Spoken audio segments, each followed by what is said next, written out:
Selamat sore teman-teman, selamat datang kembali di channel Tang. Seperti ini dibuka pelan aja begini. Nah ini kita bisa lihat pada ujungnya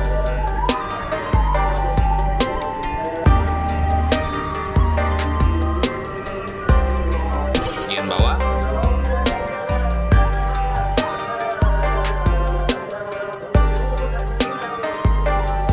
ban.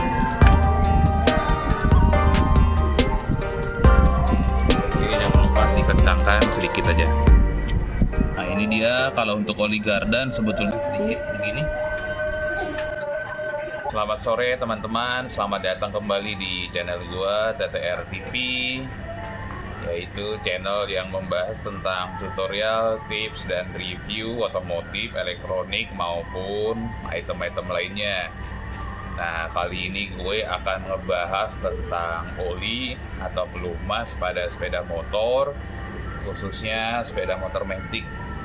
Nah dia punya oli yang terdiri dari oli mesin dan juga ada oli gardan. Nah oli ini perannya sangat penting, yang fungsinya untuk melumasi mesin saat dihidupkan. Nah, selain melumasi, dia juga berfungsi untuk menjaga suhu pada kendaraan atau sepeda motor kita.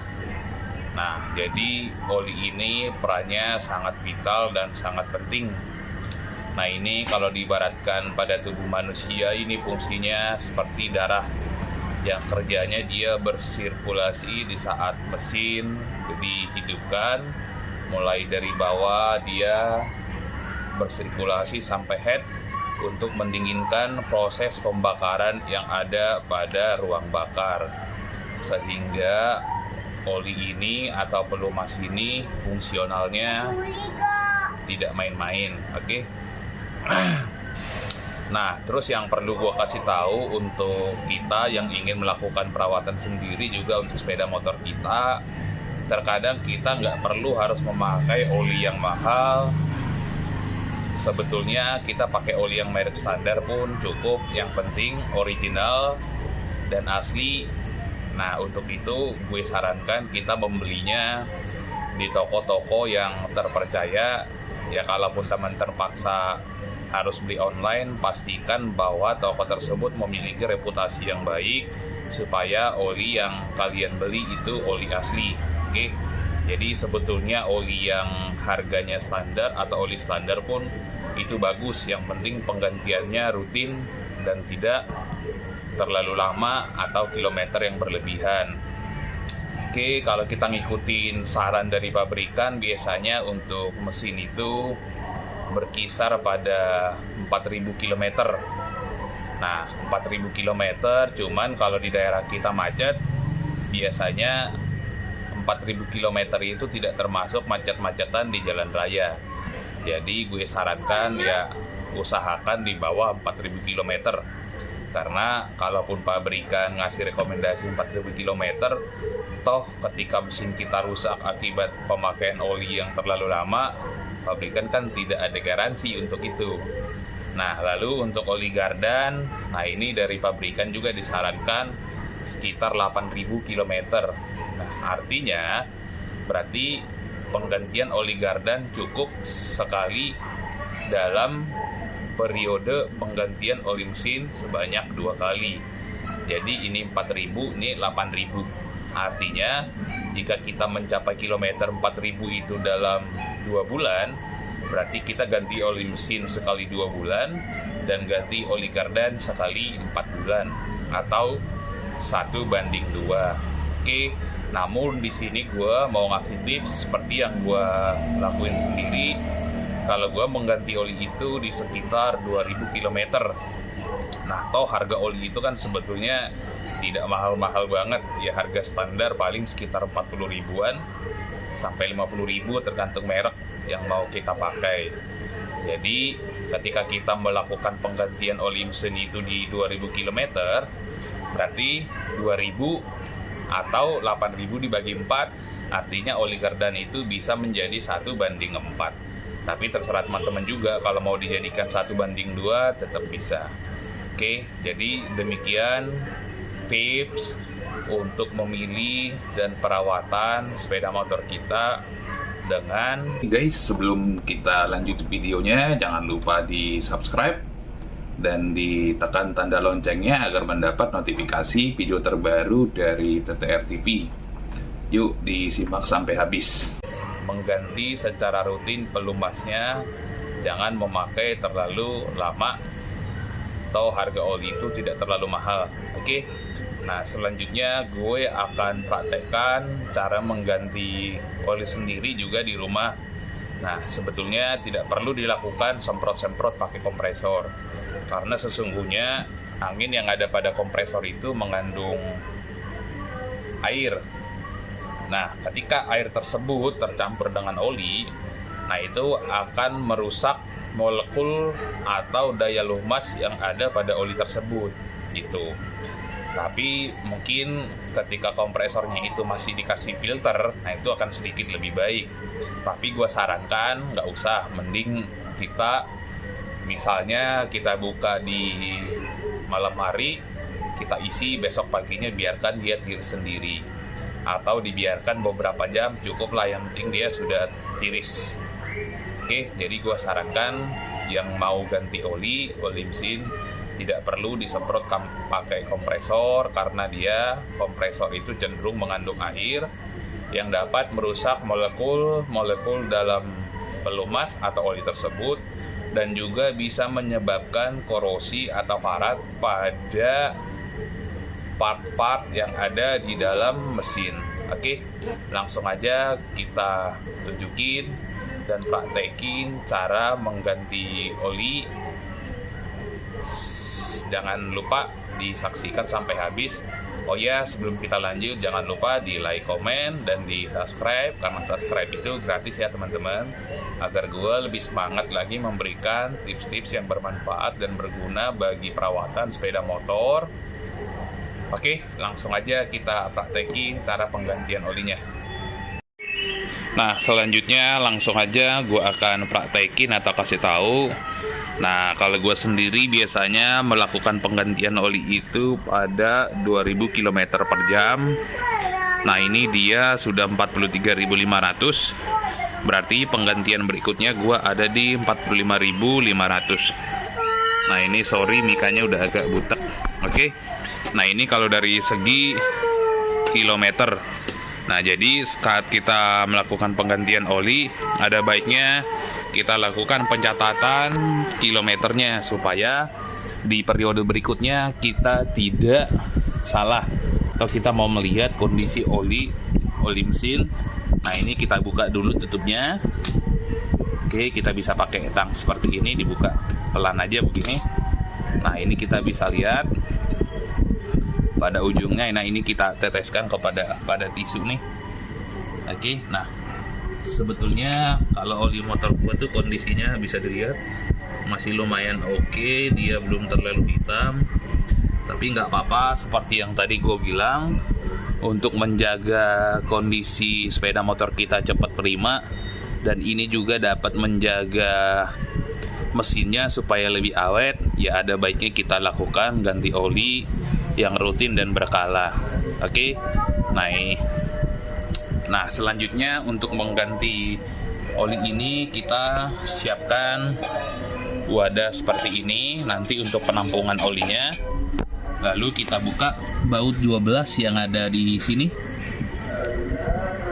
Oke. Nah, ini kita buka pakai kunci ring 12 atau kunci sok. Nah, gue sarankan teman-teman jangan menggunakan kunci pas, karena bisa berakibat dol atau bulat pada permukaan si bautnya. Oke. Oke, saya buat buka.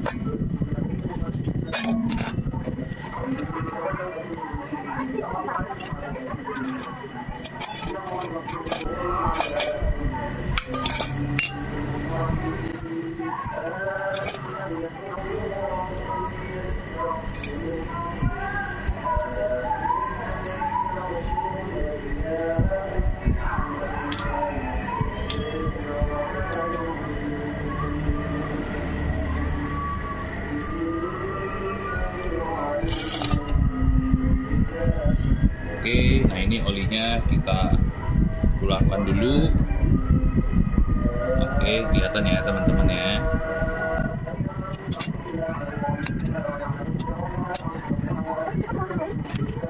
Oke, pada saat kondisi begini, nah ini kita bisa tinggal atau diamkan beberapa saat sampai olinya menetes atau habis dari mesin. Nah ini untuk sebagian orang, untuk mempercepat penggantian oli ada disemprot dari lubang sini menggunakan kompresor. Namun seperti yang tadi gue bilang, gue tidak sarankan karena angin pada kompresor itu mengandung air yang dapat merusak molekul pada oli dan juga komponen di dalam mesin. Nah di sini gue sebetulnya kompresor ada tuh, nah itu dia. Cuman gue memang tidak pernah melakukan penggantian oli dengan menyemprot pada lubang oli. Oke, nah perlu gue informasikan, nah ini sepeda motor gue ini 2013, sekarang udah 2023, sekitar 10 tahun, belum pernah turun mesin dan performanya masih cukup prima dengan gue melakukan perawatan rutin penggantian oli di sekitar 2000 km, ya paling lewat-lewat dikit kalau nggak sempet. Jadi dengan penggantian oli yang rutin, kemungkinan besar mesin sepeda motor kita akan lebih awet dan performanya terjaga secara terus-menerus. Oke, nah ini akan kita diamkan dulu beberapa saat supaya si olinya menetes dengan sempurna. Oke. Setelah olinya sudah tertiris dengan sempurna, nah ini sudah habis. Selanjutnya kita akan melakukan pengisian oli yang baru. Oke, nah ini perlu gua kasih tips juga bahwa ini baut oli tidak perlu kita kasih seal tip di bagian ratnya. Kalaupun kita mau kasih seal tip, cukup sedikit di bagian ringnya aja. Nah ada beberapa orang yang memberikan seal tip juga pada dratnya. Nah itu yang perlu gua kasih tahu bahwa ketika kita memberikan seal tip pada dratnya, nah itu bisa merusak drat bagian pada crankcase mesin karena dia secara otomatis malah terpaksa jadi sedikit mengembang. Oke, kita kasih seal tip sedikit di bagian ruangnya, bagian luarnya aja atau bagian o-ringnya seperti ini. Oke, karena ini juga sebetulnya udah pakai o-ring aluminium. Oke, nah ini langsung aja kita tutup untuk lubang yang di bagian bawah.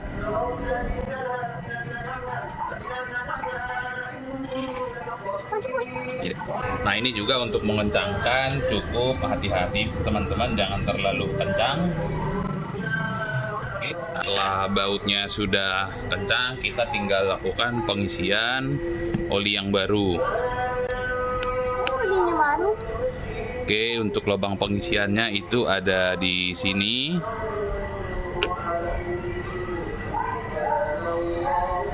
Oke, nah ini gue pakai oli, gue pakai Federal Matic. Ya teman-teman bebas mau pakai oli apa aja, yang penting asli.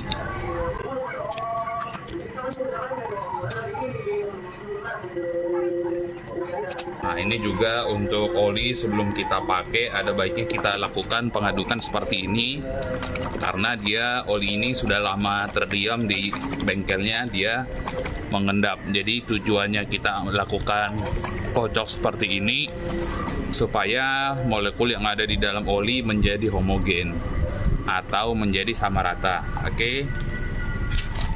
Nah di sini gue karena nggak punya corong, gue memanfaatkan seutas atau kertas begini aja. Nah teman-teman juga bisa pakai kertas, atau kalau punya corong ya pakai corong aja.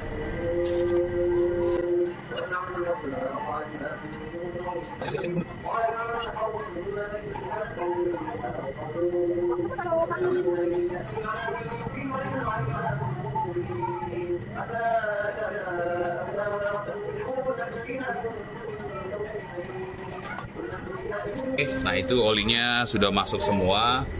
Jadi ketika kita tidak punya alat yang lengkap seperti corong yang kecil, kita sebetulnya bisa menggunakan alat-alat atau yang ada di sekitar kita. Seperti gua pakai kertas begini aja bisa dijadikan corong.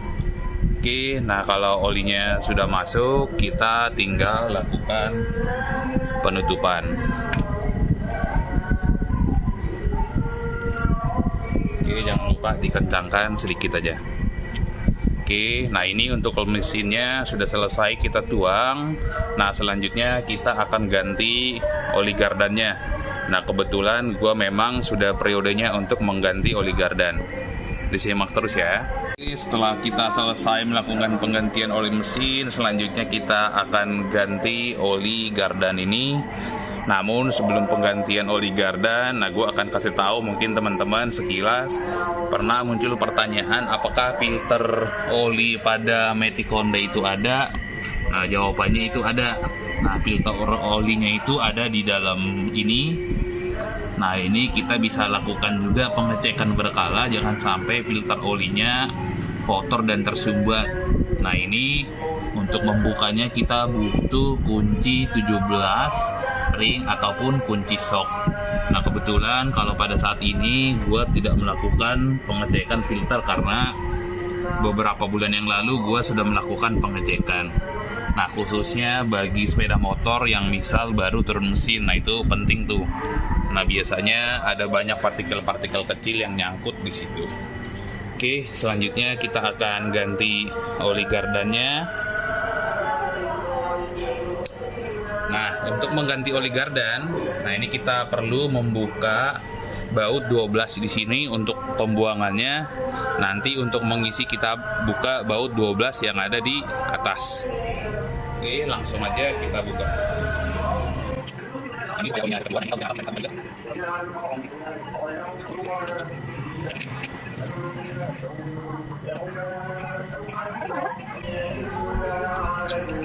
Nah ini dia, kalau untuk oli gardan sebetulnya kondisinya masih cukup bersih, tapi nggak apa-apa, kita akan tetap lakukan penggantian secara periodik. Nah ini pun sama ya teman-teman, nggak perlu dilakukan penyemprotan pakai kompresor. Kita diamkan aja beberapa saat hingga olinya tiris dengan sempurna. Oke, nah ini kita diamkan dulu beberapa saat supaya olinya tiris. Oke. Itu oli kan Bapak?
Oke, nah ini setelah olinya tiris semua, kita tinggal lakukan pengisian oli yang baru. Untuk bagian bautnya ini kita tidak perlu lakukan atau kasih siltip. Kita tinggal kunci aja secara perlahan, jangan terlalu kencang ya teman-teman, karena ini rawan dol.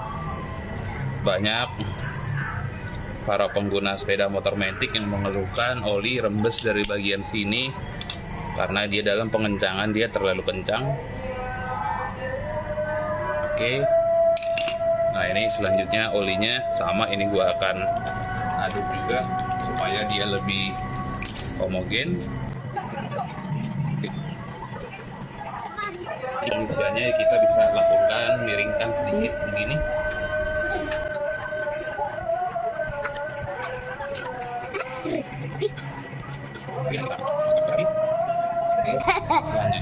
kita tutup. Ini juga sama teman-teman, nggak usah dikasih sisip. Kita tinggal kunci secara perlahan, tidak usah terlalu kencang juga.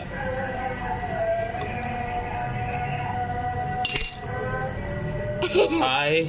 Nah, ini oli mesin dan oli gardanya sudah selesai dilakukan penggantian.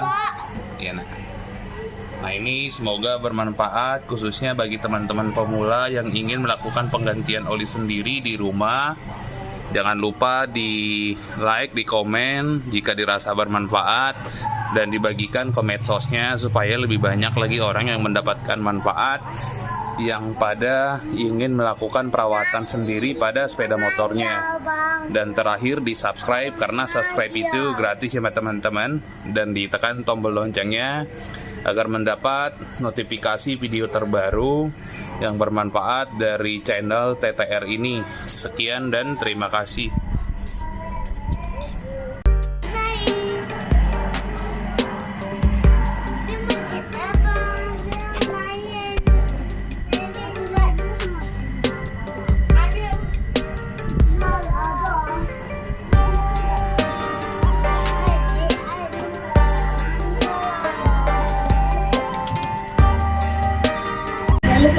Please subscribe, teman-teman. Kemudian ya. Terima kasih. Terima kasih.